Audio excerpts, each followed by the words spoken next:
Set দুটি প্রশ্ন আজ আমরা সমাধান করব। প্রথমে আছে পরমাণু 3x - 1 < 2 এর সমাধান সেট।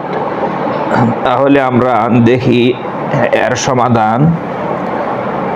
তাহলে আমরা লিখতে পারি সুতরাং কি লিখতে পারি, সুতরাং 3x - 1 পরমাণু < 2 আমরা এটা লিখতে পারি।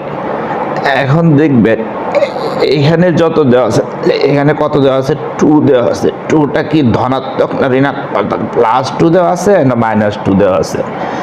যেহেতু +2 দেওয়া আছে তাহলে আমরা লিখব বা লিখে এখানে শুরুতে -2 দিব, অর্থাৎ এখানে যত থাকবে তার বিপরীতটা আমরা এই পাশে লিখব। তাহলে আমরা লিখতে পারি, আর এই চিহ্নটা কি আছে, লেস দেন, তাহলে আমরা লেস দেন দিব।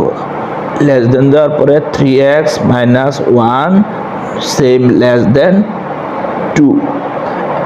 এতটুকু হয়তো বুঝতে পেরেছেন, কারণ এখানে ছিল কত, +2। এখানে যদি -2 থাকতো তাহলে আমরা এই পাশে +2 দিতাম। তাহলে এখানে আছে +2, এই জন্য এখানে -2 দিছি। এখানে যদি -3 থাকতো তাহলে আমরা এই পাশে তার বিপরীতটা দিতাম। তাহলে এখন কাজ হচ্ছে আমার, এই যে চলকের সাথে যেটা আছে, এখানে আছে 3x - 1। এখন এখান থেকে আমার -1কে যে করে হোক সরাতে হবে। তাহলে -1কে আমরা কিভাবে সরাবো? শুরুতে আমরা এটা লিখি, তাহলে আপনি একটু সহজে বুঝতে পারবেন। এখানে -1, এই -1টা আমরা কিভাবে সরাতে পারি? -1টাকে আমরা যদি +1 দিই তাহলে আমরা কিন্তু সরাতে পারি। তাহলে +1 আর -1 কাটা যাবে, শুধু 3x থাকবে।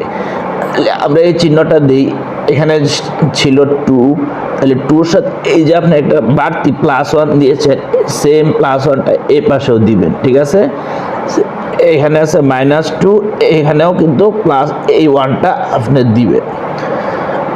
এখন লিখবেন বা, আচ্ছা, -2 থেকে +1 বাদ করলে থাকবে -1 থাকবে, আর এটা কিন্তু কাটা যাবে, থাকবে শুধু 3x। এটা < 2 আর 1 হবে 3। এখন লিখব বা লেখার পরে -1 এর নিচে কি আসবে, এই 3টা তখন এই পাশে এসে পড়বে, ঠিক আছে? তখন < থাকবে, x থাকবে, সেম এখানে কাজটা হবে, এই 3 নিচে এই 3 চলে যাবে। তাহলে এটা এখন কি আসতেছে,